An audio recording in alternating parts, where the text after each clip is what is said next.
Lately, I've been feeling like I'm being pulled in a million different directions.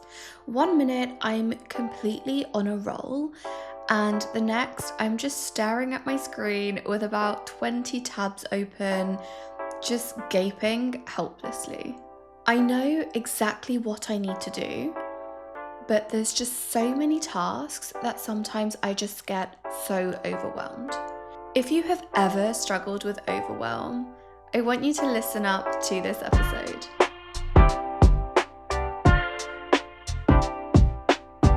Welcome back to the Get Buff with Reads podcast, the show that's all about building a body and a mind that you are confident to be in, and a life that you feel so good in. I'm Reets, and today we're talking about a topic that's really been affecting me lately: overwhelm. We often associate overwhelm with just having too much to do, or that friend that we have that is just doing a million things, so we're not surprised that they're completely overwhelmed. But the truth is, overwhelm isn't just a matter of scheduling or a matter of planning better. Overwhelm is so much more than that. It's having so many things on your mind that you don't have the mental bandwidth to be able to go through them. You could have a relatively normal to do list or relatively normal life and amount of things that you have to get done in a day.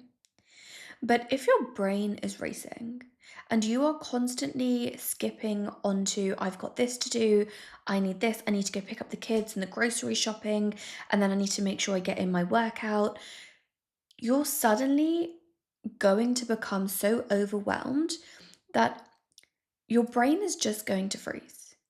Do you remember back in the day when laptops were coming out, computers were coming out, maybe back when we still had the whole PC desktop situation? And you'd just be trying to run one thing, but your computer simply couldn't run the internet with one app, let's say Paint, because it didn't have the processing power to be able to deal with that information. It was too much for it to compute. So essentially, it would just crash and you would have to reboot. We work in the same way. So if we become so overwhelmed that we have all these different things to do and everything is pulling us this way and that, because that's what's on our mind. Perhaps we're not sleeping properly and our thoughts are just racing. And then we have all this excess information coming at us. Think of social media, expectations, and even your own goals. So suddenly there's all this noise. And what we really need to do here is turn the volume down. For me, I really thrive under pressure. I like having lots of things to do. So I don't think it's the amount of things that I'm doing that really overwhelms me, but rather the mental load of carrying it. And I think so many people feel the same way, but they're unable to express this feeling of overwhelm. And I think so many people deal with daily anxiety and they can't quite position what's causing them to feel that way. I also think it can sometimes be our nature of overcommitting and lacking boundaries. And I think, especially as women, we do this too much. And it's something that we need to really be aware of. I hate saying no. I will very rarely say no to something. I could have a million things on my plate, but if someone asks me for a favor or just asks me to show up somewhere or do something, I will always say yes. I will never think, oh my gosh, that's a bit too much. I'm not going to be able to schedule that, or I just don't have the mental capacity to show up to that event. And this is actually a topic I was talking to a friend about today in the gym. So she was invited to a housewarming party and she's really been dealing with overwhelm. I want to say for the past month or so, but in the last 2 or 3 weeks, it's really hit breaking point. She has so many things going on, especially with work, and also her friend is getting married. So there's just lots on her plate. and she can't seem to sort through everything and get on top of it. And every time she gets close to getting on top of her tasks, it's like something else, a curveball hits, and she feels like she's back at square one. And when I was talking to her today, she was like, I really want to show up for this person. I think it's the right thing to do, but I really don't have capacity. And I completely understood where it was that she was coming from. I have found myself in this position endless times. And this is the advice I wish someone had given me each time I'd been in one of those situations. And it's also now how I will approach future situations. I said, if you really want to show up and you really want to be there for this person, then do that, because I can see that's really important to you. However, set some boundaries. Say, hey, I will absolutely love to come over to your housewarming, but I do have a really busy schedule that day. So it will be more like a pop in rather than a proper catch up. And just by doing that and saying, okay, I'm going to allocate a certain amount of time. I really want to show up to this person, show up for this person because they're important to me. However, I don't really have capacity for this right now, but I am going to prioritize being there for them. Instead of not checking in with yourself and just trying to handle everything, when you say yes to a commitment, take a moment, take a breath, and say, hey, let me get back to you on that. Because number one, you're not saying no straight away, so you're not ruling it out. Number two, if you do need to say no, the other person knows that you've given it some good thought and realized you're unable to fit that in. Three, it gives you time to just have a look at if that's actually going to work for you, or if you can even make it work. Like I said, in this situation with my friend, when I said, why don't you just go over for 30 minutes? Suddenly her overwhelm came all the way down. And she was like, couldn't I? I could just go for 30 minutes. And then I feel like I've fulfilled my obligation, but I've also not overwhelmed my day. There's always different approaches to this. So instead of saying yes in the moment, take that pause and see what you can actually do and see what actually works with your schedule and your priorities. Because every time we're saying yes to something that doesn't maybe align with our goals or our priorities at the time, we're taking away from that. And when it's little things, we might not realize or recognize that's making any impact at all. But those things all build up. And suddenly your priorities are completely different because you're doing all these things that don't necessarily align with where you're trying to be in that moment. Now, as we're on the topic of priorities, let's talk about lacking clarity. If you don't know what your priorities are or where they lie, you're going to end up doing a list of pointless tasks that don't get you anywhere. And here's an example because this is what I've been doing recently. And I had to check in with myself and be like, Reets, does that need to be done in this moment? No. Why are you stressing about it right now? I had no answer. So this is how I've started to look at the list of things I do. So number one, how urgent is it? And when I say how urgent is it really? Does it need to be done in the next hour? And you can apply this to your job and at work as well. Does it need to be done in this hour? Yes or no? It will be a simple, clear-cut answer. If it does, follow through. If it doesn't, when does it need to be completed by? Write it down. Do this for every single task. So I often find myself, I will have an idea. Once I have an idea, I want to execute then and there. And I think this can be my superpower sometimes because I am so fast at executing that I do think it gives me an edge. However, Sometimes there's more pressing things that need to be done, and I don't need to overwhelm myself in the moment. So, what I've started doing is jotting down my ideas. Okay, I want to do this. I can't do it right now in this moment. Maybe I can do it later in the day. I'll be honest, I'm not someone that really puts things to another day, but this is how I like to organize my day. What's the highest priority? What do I need to get done right now? Now, for me, that usually comes down to what do I need to get done for my clients right now? That's normally my top priority. Okay, so once I've got my client sorted, what's next? Perhaps there's some resources or some additional things I need to do for the business that are now my next priority. So once I've gone through those, three is usually, okay, what tasks do I need to get done for the business that were now lower priority? And then I'll go through those. And then once I've got my work out of the way, then I can start prioritizing other things. So, what did I need to do for me today? What was really important for me to get done for myself? And that's something that I was really neglecting, and I think led to this week or so of overwhelm. I'll be honest, I don't think I allowed it to last that long. I took a break, and when I say break, I mean a few hours, and I realized the next day I need to do the absolute minimum and focus on me for the moment. And that really worked for me.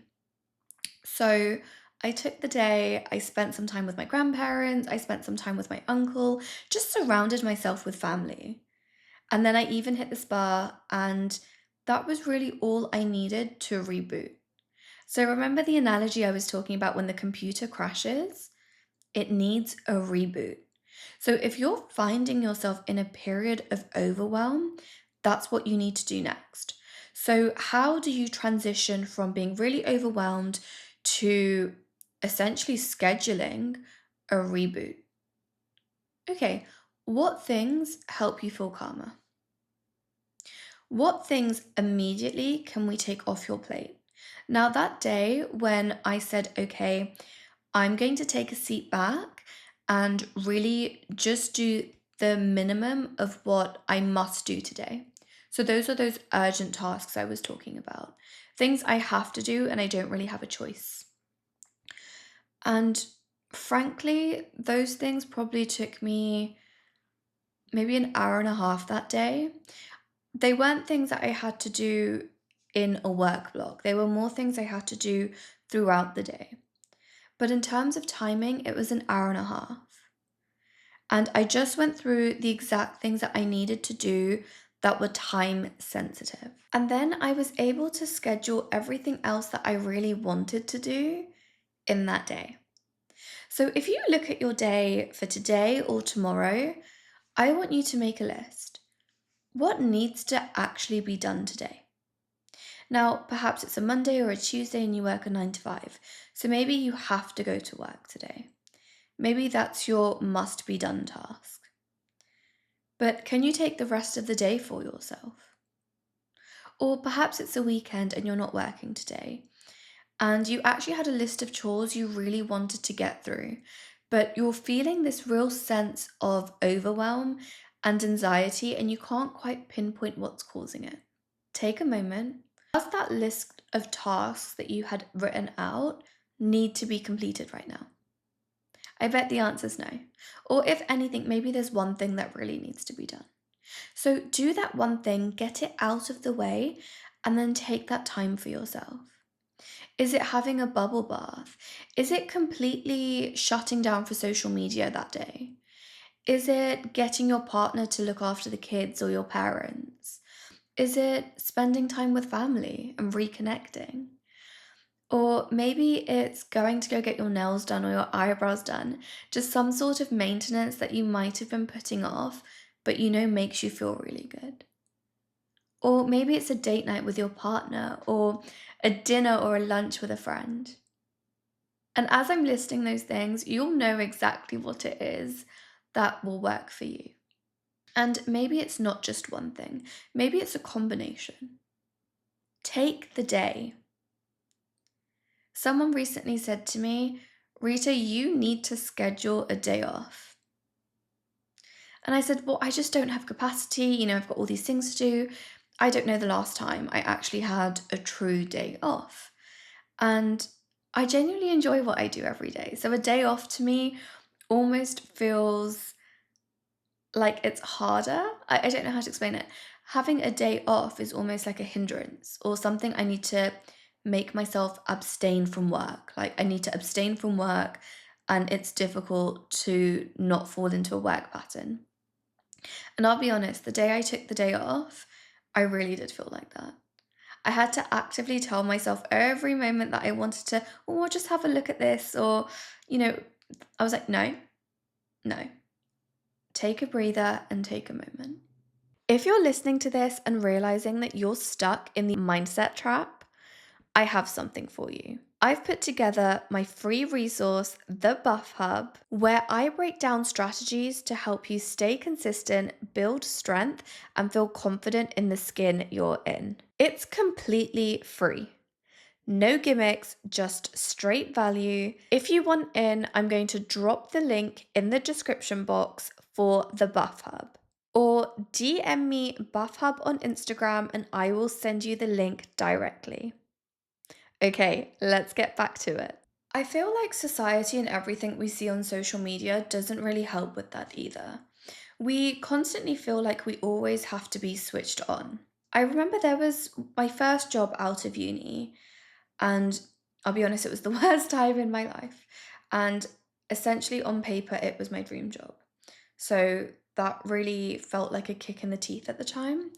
But it was this pressure of always having to answer my phone, always having to respond to an email. I'm talking about 2, 3 a.m. I would get messages that someone assumed I needed to answer, or they'd be going off in the group chat, and there was this expectation that because, the owner or a senior manager has messaged, that you must respond. During this time, I was working 10 to 6 hours, and then I was also doing some late night hours at the venue. The time that you would get the messages usually were when the owner was at the venue during its operating hours, which were maybe, 10 p.m. to 4 p.m. or 4 a.m. apologies. So feeling like I had to respond to these messages whilst I was asleep and getting ready for the next day in the office. And there was just this immense level of pressure. No one had specifically said to me, Rita, you need to reply to these messages as soon as they're sent. But if I didn't reply, there'd then be these follow-up messages. Did you get that? Can you ensure you sort this? Just very blunt and direct messages that were essentially passive aggressive. I feel like that expectation now translates for so many people in so many different roles. A lot of my friends that do work 9 to 5s are still expected to pick up work calls once their hours have finished. Recently, I was talking to a friend and someone had scheduled in a meeting at 4:45. Bearing in mind her hours, her contracted hours, I think are 9 to 5, but the kind of unspoken rule in the office is everyone works 8 to 4. And they all do work remotely, but they all like the early start and then they can finish early. So she'd been working since 8 a.m.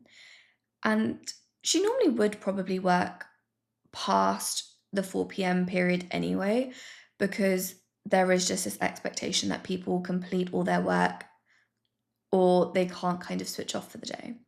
But scheduling a meeting at 4:45, knowing full well it's going to take way more than 15 minutes, I just think there's something so wrong with that. When somebody is working a job like that and they're just expected to work into their own hours unpaid, I think it's just taking a liberty. Why should they? Because the answer is no one really gets paid enough to work outside of their contracted working hours because they're not getting paid for those hours. So why have we made it this completely normal activity that everyone does? I do feel like personally I didn't have a great run when I did work in, I suppose, the corporate world or I suppose I worked in hospitality and then I also worked for the NHS. But during those times, I've definitely worked some really horrible roles where the assumption is everyone works outside of their working hours and you can't switch off until the work is done. So if something comes in, some sort of catastrophe, as it does almost every other day in these industries, you're just expected to work until it's been resolved. You can't hand it off to somebody else, you just have to finish it off. Now, we all feel like we constantly have to be switched on. And then there's also on social media, there's this level of, well, this conversation of hustle culture. Or like, if you're sleeping, someone's making 10 grand. Or when you're taking time out to spend with your family, someone else is grinding so hard and making so much money. Okay, some people love to work, and that's absolutely fine. If it's something you enjoy and you love to work, you do that. I'm one of those people, I love to work when it's something I'm passionate on, which is why for me, working for other people was never going to work. It's just not my personality and it's not how I perform best. So you have the category of people who love to work, great. Okay, but what about the people that realize that there's more to life? They don't want to spend all their time working to live. Or is the saying living to work? I don't know. But my point is, they don't want to spend their entire life working just so they can survive. They find that there's things that fill them up. Maybe that's traveling. Maybe that's having free time to be able to do whatever they want to do. Or maybe the most important thing to them is quality time with their family. Everyone has different priorities and everybody has a different why. So we shouldn't all feel like if we're not constantly on or hustling or in this hustle mindset that we're failing. But because that's what's portrayed on social media so often, I think so many people feel like they're not doing enough. Like most of the time, that's not really the case. When people start with fitness, a lot of people feel guilty for taking a day off. So they'll want to train 14 days in a row because they feel like the moment they take a rest day, they failed or they're failing because someone else is going harder than them. And what they fail to recognize is that rest is just as important as the execution. Your body needs time to heal. The same way your mind needs time to heal when you're trying to overload it with all these like tasks and to-do lists that you need to get done. Your body and mind perform best when they have time to recoup. I also want to remind you that when you're looking at social media, you're seeing someone's highlight reels. And I cannot drive this point home enough. You are not seeing the behind the scenes. You're not seeing the hours of procrastination. You're not seeing the failures. You're not seeing the time they take out. They are simply posting their highlight reels. No one's posting the crash out they had when they were completely crying because they were so overwhelmed. No one's posting the 3 hours they took out just because they were feeling really overwhelmed and knew they needed the rest. And no one's posting about the anxiety that they're feeling, but they're just pushing on. So, what happens is you end up comparing your messy middle to somebody's perfectly curated highlight. That's a sure way to burn out quickly.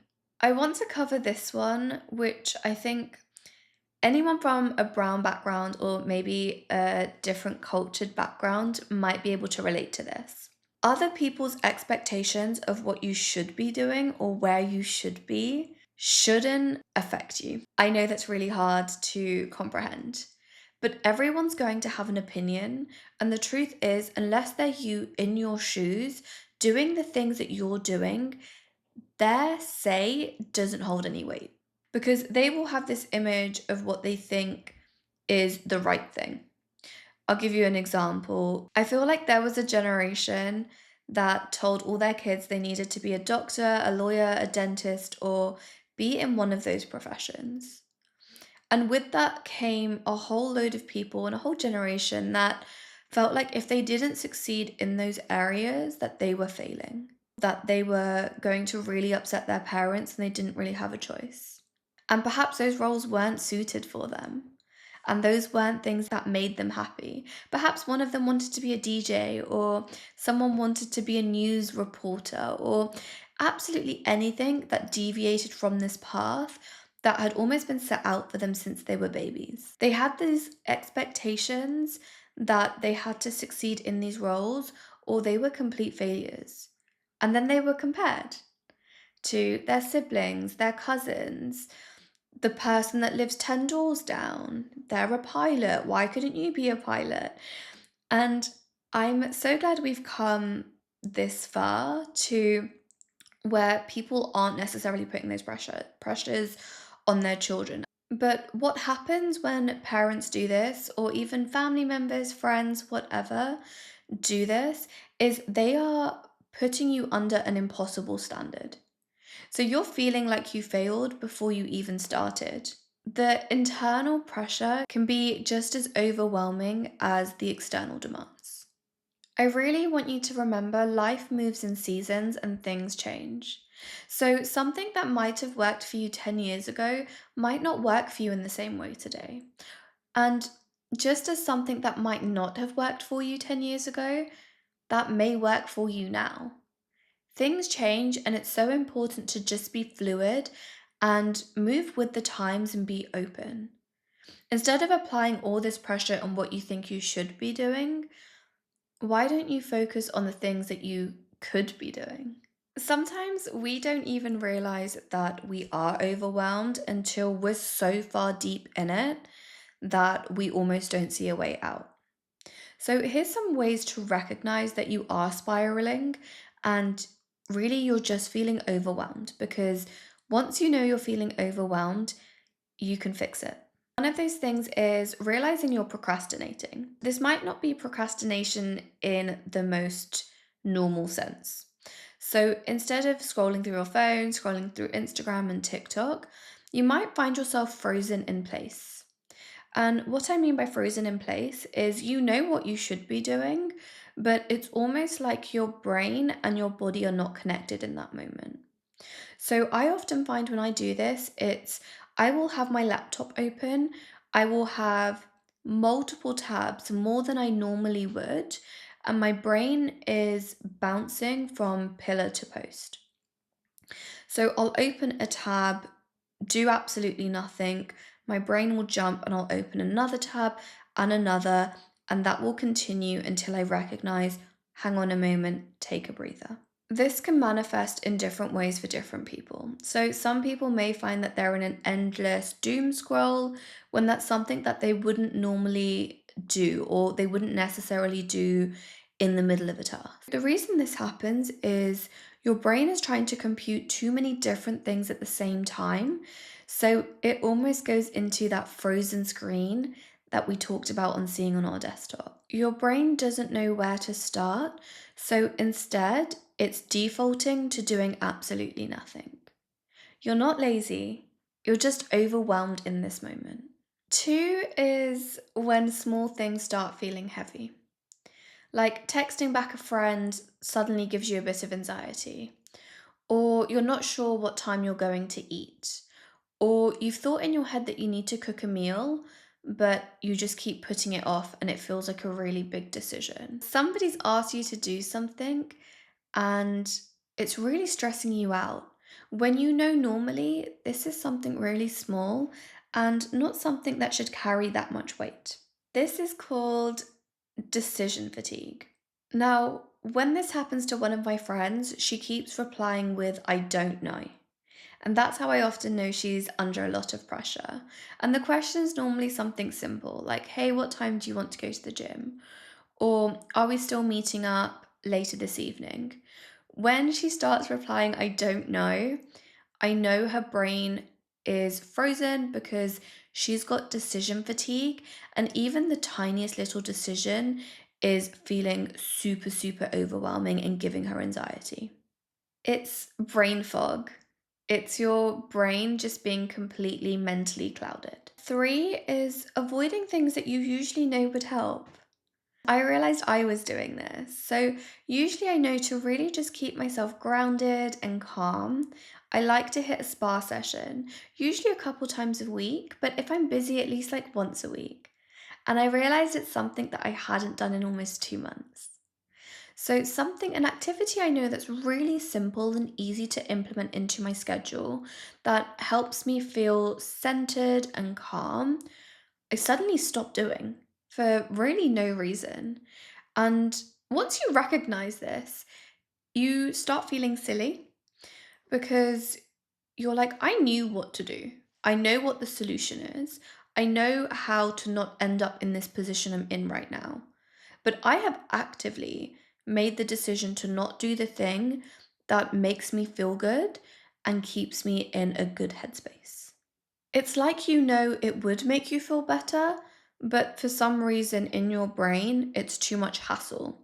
And then you're in this cycle of just pushing it off, pushing it off. Like I said, something that I would do multiple times a week, I suddenly hadn't done in 2 months. Okay, now we've identified what causes overwhelm and the signs and symptoms to recognize when we are overwhelmed. So, how do we then move through it and get over that sense of overwhelm? When you're overwhelmed, often the instinct is to try and get as much done, to tick as much off on your to do list so it feels like there's less to do. And often, when that happens, we go for tasks that are not big priorities, things that are just easy wins so we feel less overwhelmed. However, in this instance, that's not what we want to be doing because you're ticking things off just to feel like you're moving forward. And that's going to lead to burnout. Instead, I want you to pause and get clear. What really matters in this moment right now, and what's just noise? Sometimes I'll write down everything that I'm holding in my head. So, all of the lists, the mental lists that I've made, and I'll look at what would make the most difference right now. Which one of these tasks would have the biggest impact for me and would make me feel relieved?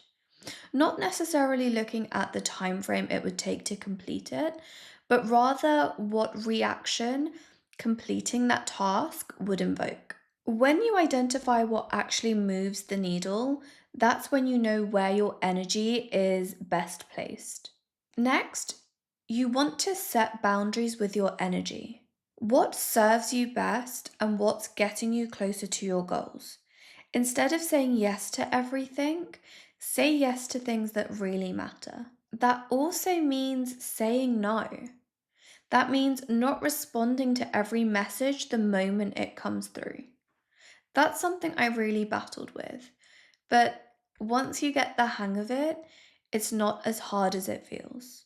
It also means not doing that 2 hour workout when your body is begging you for a rest day and would be better served by just going for a light walk. Protecting your energy is productive.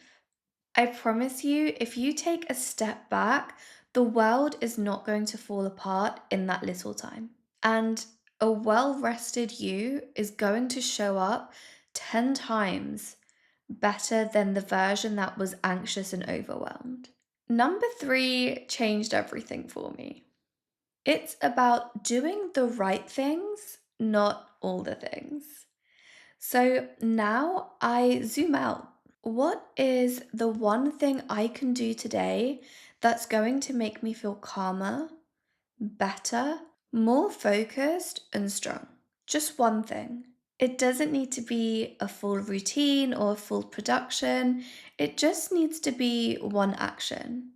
So, is that going to the gym? Is that spending time with my family for a few hours? Is that going to the spa? Is that getting my nails done? Is it prepping one meal instead of five? Is it sending one email instead of clearing my inbox? Is it cutting down the number of tasks I need to do to just the ones that serve a purpose today. Small wins like that will build momentum, but they can't just be things that we're doing for the sake of ticking a box off. They need to be things that are moving the needle and getting us closer to where we want to be. You really don't need to do everything. You just need to do one right thing. You're not behind. You're not broken. You're not failing. You're just carrying a lot, and it's okay to pause for a moment. Get clear, protect your energy, and do the right thing, not everything. If this episode hit home, don't forget to share it with a friend or share it to your story. And tag me, because I love to hear what lands with you. If you're in your season of overwhelm right now, I want you to remember that you're not alone and that it's not going to last forever. You're only one action away of coming out of it. One aligned action. Thanks for watching, and don't forget to subscribe so you never miss an episode. Catch you in the next one.